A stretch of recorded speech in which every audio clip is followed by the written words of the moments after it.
Today, we didn't bring the Land Cruiser, we didn't bring the 60, we brought along the Jimny. This is a little 1300cc, 4-cylinder Jimny. It's a Suzuki, of course, and this little car did a fantastic job today, I'd have to say. Now, despite the fact it's running on some very small wheels, it doesn't have a lot of ground clearance. It has a few little sneaky tricks that I've done to it to make it a bit better. We're running some pretty tricky suspension, about 6 inches roughly higher than it would have been originally, because we've got bigger tyres and bigger suspension, so there's quite a lift in it. We actually have got nothing done to the motor at all, it's completely stock standard, but it does have a very tricky transfer box. It actually has 180% reduction in low range, 10% reduction in high range, giving us some really good crawler gears, which is something Suzukis normally don't have.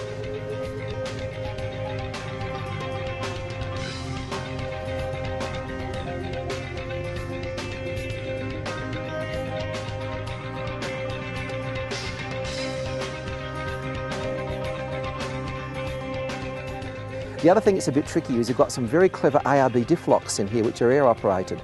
These things are one of the most amazing traction aids you can add into a car like this. So the combination of fairly supple suspension, some fantastic gearing, has made that little 1300 engine hum along.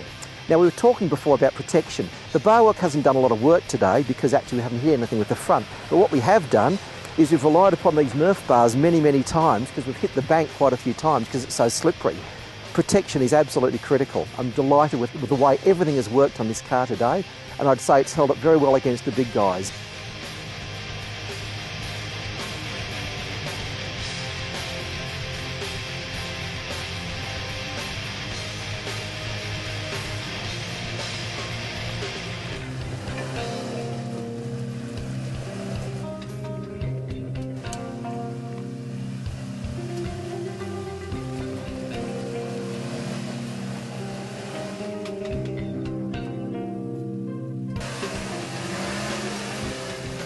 Now, on the last bit, you did notice I had quite a few goes at getting up that hill. It didn't go quite smoothly. We took a few different lines, but one thing, we didn't have to get towed up, guys. Go Suzuki.